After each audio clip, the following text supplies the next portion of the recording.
Бажаю здоров'я, шановні українці, українки. Сьогодні був довгий, виснажливий день нарад, дискусій, зустрічей. Продовжуємо готувати українську доктрину. Ґрунтовний текст – основу для трансформації нашої держави. Не забуваємо нашу головну мету – перемогти у війні та не програти країну. Україна має обов'язково реалізувати свій історичний шанс на розвиток, який був здобутий сміливістю наших людей, усього нашого народу. Готуємо і більше оборонних пакетів для наших воїнів та більше захисних систем для усього українського суспільства, зокрема систем ППО.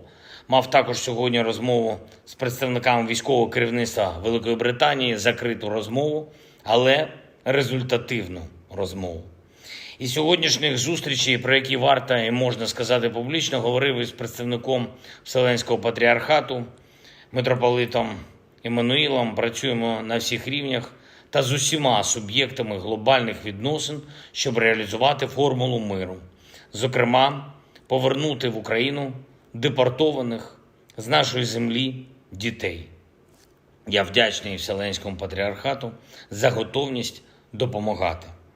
Звичайно, як і завжди, говорили про посилення духовної незалежності України та про духовний мир в Україні. Наша країна – один із історичних центрів християнства, так і буде надалі.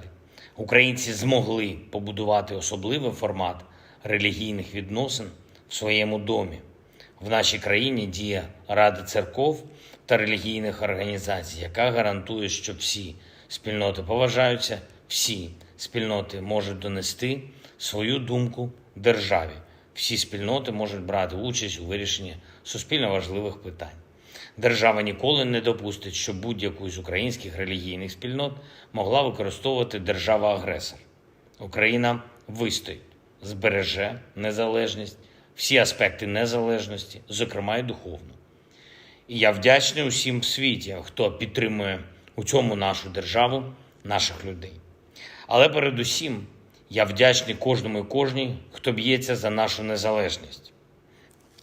Сьогодні я хочу відзначити саме наших воїнів, тих, хто заслуговує на особливу вдячність, хто проявляє особливу хоробрість і дає державі особливі результати.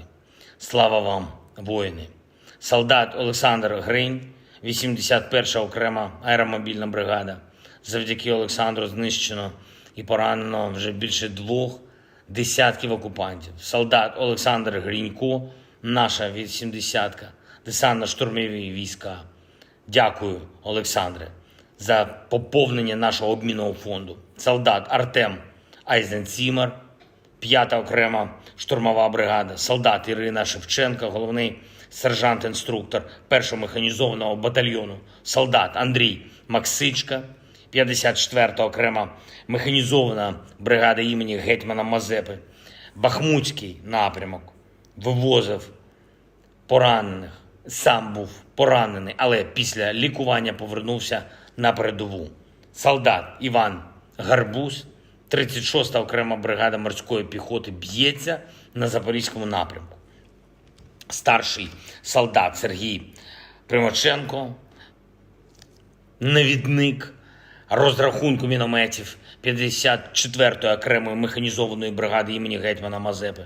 Старший солдат Віктор Доренський, ДШВ, 80-та бригада, бої біля Кліщіївки, дуже потужно. Старший солдат Максим Макаренко у складі 80-ки б'ється за Україну на Донбасі. Старший солдат Олександр Лисенко, 5-та окрема штурмова бригада.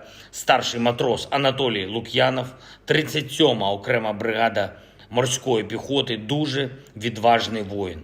Сержант Ольга Вайтюк, санітарний інструктор, 1-й механізований батальйон. Сержант Руслан Маліцький, 38-ма окрема бригада морської піхоти.